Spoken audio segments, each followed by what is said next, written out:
Hey guys, Paintball R14 here, and today I'm going to show you how to hold the gun in the correct form for standing at your bunker. So one of the main things you want to know if you want to have your gun set up when you do this, because you practice like you play. And that doesn't mean you have to put on your pants, jersey, mask, and pack. You just have your gun nice and set up, and what you want to do is take your hand like that, put one onto the bottom of the breech where the breech meets the grip frame, and then 2 fingers on the trigger if you have it.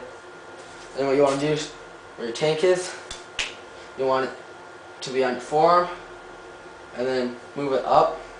So I have a little bit on the forearm, and this is a bigger tank. It's a 48 3000.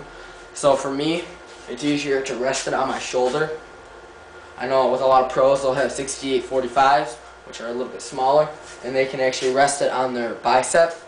It doesn't really matter as long as you're not doing what I see at the field with new players, shooting like this. You don't want it on your shoulder.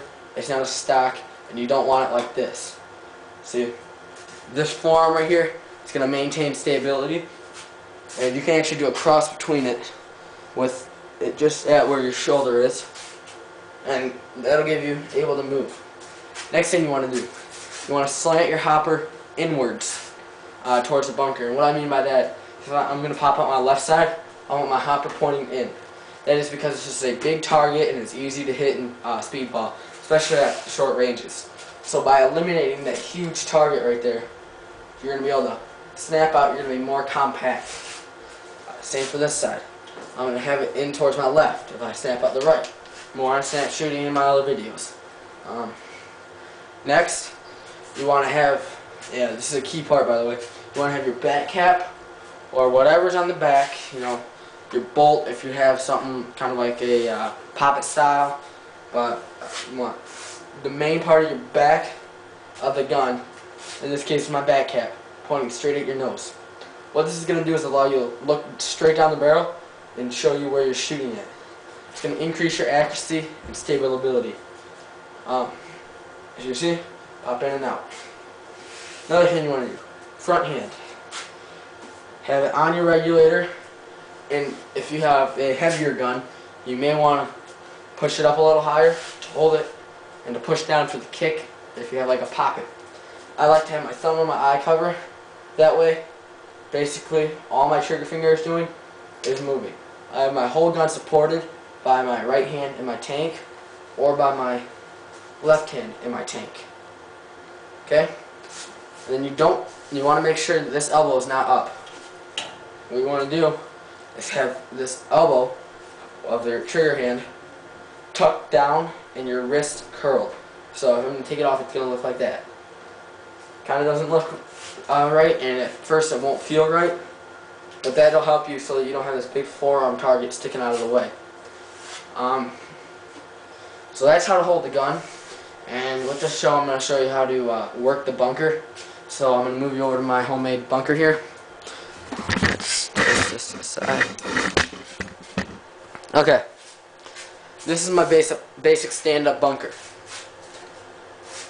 I practice on this for snap shooting and whatever I need. So if you're getting in a snap shooting battle or something like that, let's just see how this looks. Let's move that up a little. Okay. So say you're in a snap shooting battle. You don't always want to move out from one side. That you're too predictable. I know that's going to be bad. Because if you're predictable, you're going to be more easy to be shot out. If I'm just snapping out my strong side, which is my left hand, and for those of you that are righty, if I'm just snapping out my right side, they're going to be able to time your rhythms in. So what you want to be able to do is work both hands.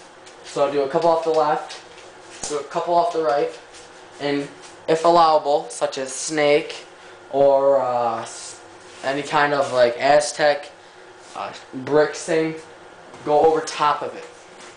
And I don't mean over top like this, like a lot of new players do, how they shoot over top like that. That's not what you want to do. That'll make a lot of players mad. What you want to do, if you're down, pop up. Pop up. That way, they don't get too tricky on you. So you can work the right side, the top, and the left side of the bunker. You're less predictable. So what that looks like, and I know I'm in the way, I'm sorry about this, guys. I'm still getting used to this camera.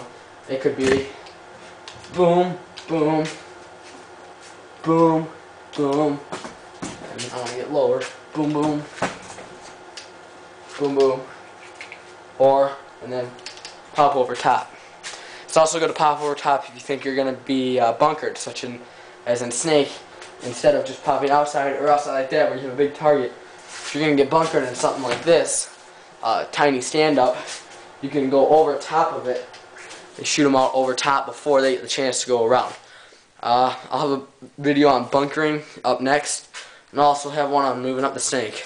Protoballer 14, if you have any questions, ask them. Video ideas, feel free to ask them, and I will respond to them.